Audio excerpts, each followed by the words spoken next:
Hi, guys. Hello. Hello. So I was just wondering, when you guys see couples, and we all see couples, what percentage of couples would you say come in with the issue of sexual addiction? I would say that it's a big percentage, more than we think. What I have studied, like according to research, is that about 90% of the times that couples divorce, the first reason was an affair.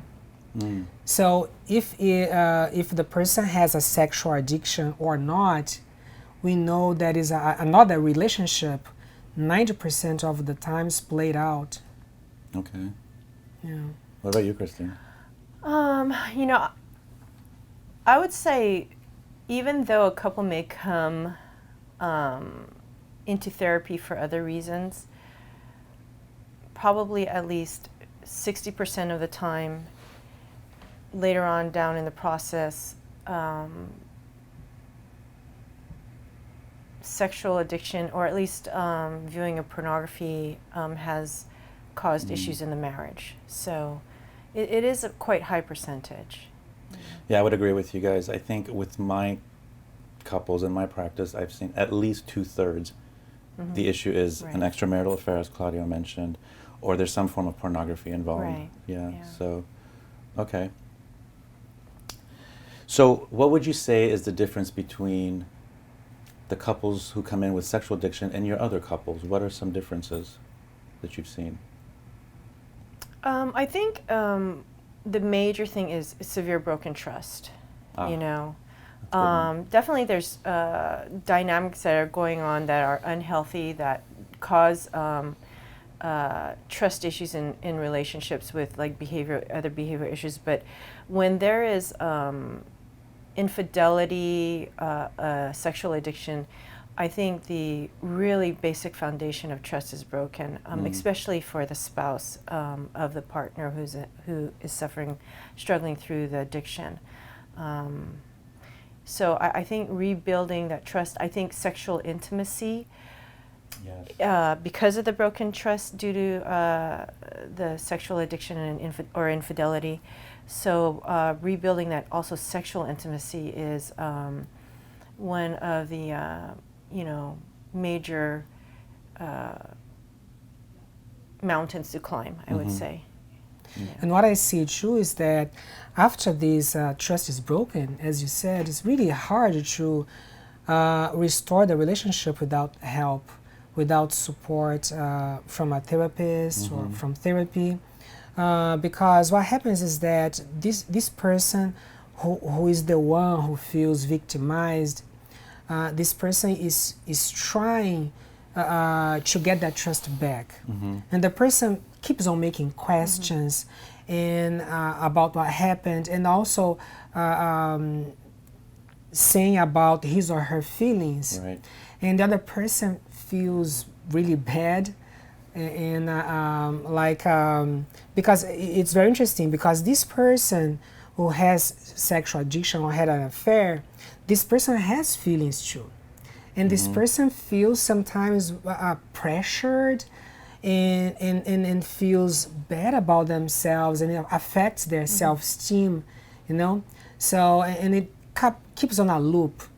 It's kind of a vicious cycle, and it's very hard for them because the person who had the affair or the sex addiction, so this person would need to reassure the other person, comfort the Right. other person. But since he or she feels bad about being pressured and questioned and becomes sometimes defensive, so the other person doesn't feel reassured or comforted. So they keep in this cycle, right? Absolutely. Absolutely. Well, What I would, I go ahead. was going to say, what do you think? You Well, see a lot of couples and I totally agree with everything you guys have said. I've also seen that one of the things I've heard from the partners is they're questioning the whole foundation of their marriage. Has our marriage been a sham? Has it Right. been a lie all this Right. time? What else are you lying to me about? If I thought this was going on, but in reality this was going on, they don't know what's going on at all, and so they're just completely at a loss as to what to believe about Right, themselves, right. about the partner, about the marriage. And so that sense of safety is gone. With other couples, when sexual addiction is not an issue, at least, you know, they're invested, they're, not that the other ones are, but they're invested in, okay, we have a problem in communication, or we have a problem with parenting. We're both coming together to work on it. With sexual addiction, it's, I'm even questioning if I want to be with you right now, you know? So it's really hard to, as you said, earn the trust back. Right, It's right. been completely demolished. Right, right. I think going off of, I think that's a really key point in that when there is in a sexual addiction, and you know, many of the partners will question the entire marriage that they had, and so moving forward in this, it is a kind of rebuilding of an entire new marriage at times, not just like rebuilding on the foundation before or getting back the foundation that you lost. So it is rebuilding that entire marriage, which is, you know, could be a very different process and journey from other couples who don't struggle through that. So Right. And the interesting is that it takes some time, because when they have this discovery that something happened, and it's a big pain, it's very painful, and then it's hard sometimes to have the patience and the belief that it's going to be restored. Right. Because sometimes, for example, they come to therapy, they come to treatment, and they are expecting a quick fix, and they don't understand that this is a process. You can actually build an even better marriage than before, because you're going to learn about yourself. You're going to be more aware of things that you were not aware before. So it's really a healing process that you can have a better marriage. But the thing is to wait for this process and to believe that at some point it's going to be restored and even better than before.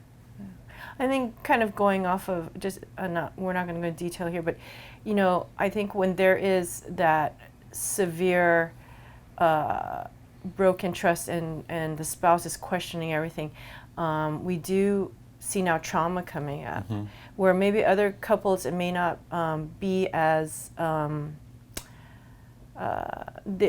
you know, they may have their own individual traumas in their lives, but I think this is a very new trauma to them, and so we're working through that right now also with a couple. So speaking of, what would you guys say, how do you balance the shame of the person who is addicted with the rage and betrayal and strong feelings of the partner? How would you answer that? Because what I've seen is one of the first things that needs to happen is the partner who feels betrayed needs to feel safe again. Right. Because every sense of safety in her marriage, what she counted on, has been demolished. It's like the Twin Towers of New York fell, you know? It's like she has nothing, no foundation. So one of the first things I do is how to rebuild trust, but also coupled with how to create safety for her. And so what I usually tell the addicted spouse, that although your feelings are very valid, although your frustration and your anxiety and your fear is valid, in the moment, at least in a session, you're going to have to put those feelings on the back burner for now, because they're not conducive to making her feel safe. Right now we need to focus on creating safety for her, whatever that looks like. And each partner is different. So that's some of the things that I do. I was just curious. And one of the things that we do is that we help this person, the addicted person, to create that safety to the other person, and to understand the other person's feelings and that rage, as you said. Right. Because sometimes the addicted person feels attacked by that rage. But how he or she can understand the other person, show empathy, compassion to that person, and really so he or she can help to create that safety again, right? Yeah, some of the things images I guess I've used is, I tell the addicted person, it's as if you took your partner with you to watch that pornography, or you took your partner with you to have sexual relations with another person, this is how your partner would react if they were there with you. So, you know, just know that your actions have consequences and you need to deal. As Claudia brilliantly said, you need to sit in the pain of your partner. You need to lean into the pain and show understanding. And sometimes it's a statement of, you have every right to be angry with me. This is not what you signed up for. I did this to you. I brought this to you. So I'm willing to work on this and regaining your trust, and I know you can't give it to me. Right. I have to earn it now. Right. You know, I think one of the things we work through in the Addiction Recovery Center that we provide is this very holding of the couple. And we realize that there is a journey that each of the spouses have to make in this. So the partner is not going to feel safe for a while. Correct. Right? And the only time they can feel safe, the only time we can feel safe really in a relationship is truly if the other person is a safe person, right? So, you know, there is this healing process that both of the spouses do take on their own journey, and yet at the same time we have to hold the couple together as they create this new relationship based upon being authentic, based upon being safe for people emotionally, mentally, physically, spiritually. So it is a process, and that's the one thing I think being at the Addiction Recovery Center, when they go through this program, you know, can benefit from having structure, having a process that we do know works if the clients are willing, you know. Absolutely. Right? So. Absolutely. Thank you so much, guys. Really appreciated your input. You're welcome. Oh, thank you.